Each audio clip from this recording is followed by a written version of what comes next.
Ce qui est intéressant à étudier, c'est pourquoi l'art mural s'est surtout développé dans toute l'Amérique latine depuis longtemps.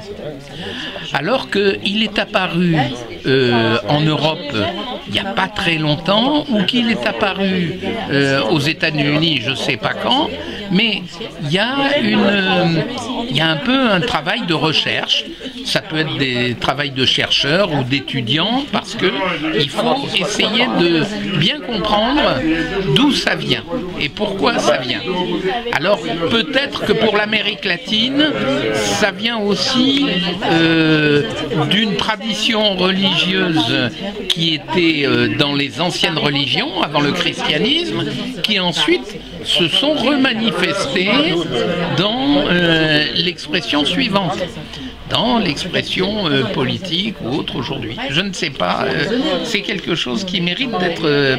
parce que nous, en France, les premières grandes fresques qu'on a revues à la fin du XXe siècle, ça a été les fresques cubaines, les fresques chiliennes, les fresques mexicaines. On n'en connaissait pas beaucoup d'autres. Ou alors il y a eu peut-être, on a vu qu'il y avait eu des fresques en Russie au moment de la Révolution d'octobre, mais sinon depuis... Parce que sinon, il y a eu en Europe des peintres qui ont fait beaucoup d'efforts, comme Fernand Léger. Fernand Léger, lui, il a travaillé dans le même sens, mais sur la toile. C'était la toile. C'était pas toujours mis en fresque. À Sainte-Geneviève-des-Bois, quand on ira voir les jeunes dont je vous ai parlé, on verra une fresque de Fernand Léger qui a été reproduite en mosaïque sur un mur du quartier, dans le quartier populaire. Mais ça, c'est un cas un peu exceptionnel. On n'a pas beaucoup d'autres exemples comme celui-là, à mon avis. J'en connais pas.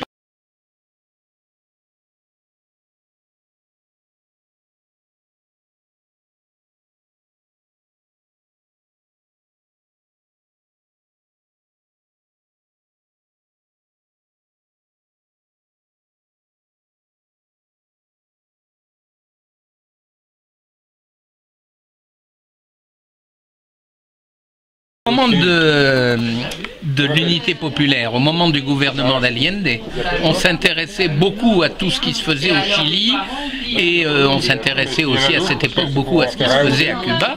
Et moi, j'avais j'avais eu des livres qui montraient toutes les fresques qui s'étaient faites au Chili, à Santiago ou à Valparaiso, où on montrait comment les militants transmettaient des messages politiques et moraux à la population grâce à ces fresques. Voilà.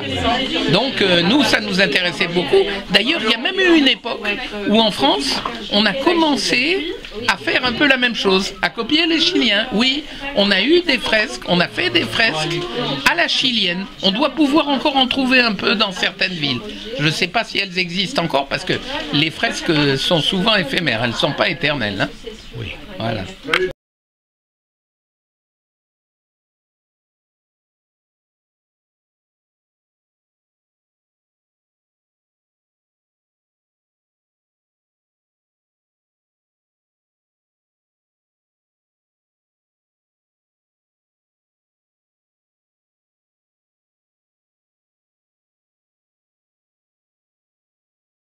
Oui, alors, il est possible qu'il y ait eu une évolution, puisque dans ton dernier dessin que tu nous as montré et que tu nous as donné à l'auberge, on voit qu'il y a beaucoup plus de volume, de mise en volume, qui utilise un peu la même structure de dessin que la structure traditionnelle latino-américaine, mais cette mise en volume, alors que dans les années passées, ce qu'on voyait, c'était beaucoup plus des dessins avec des aplats. Il y avait beaucoup moins de volume, y compris les volumes étaient aplatis. On le voit bien dans la fresque cubaine ou dans la fresque chilienne des années 60 et 70. Les choses sont mises à plat. Merci.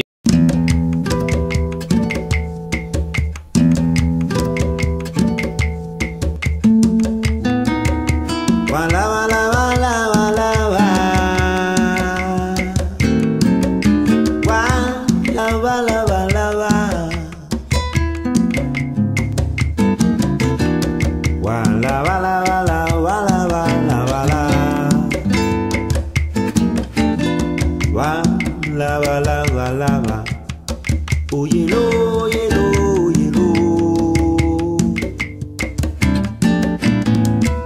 Andando por todo el mundo, yo he podido comprobar que la guerra es la desgracia, tú ves, que tiene la humanidad.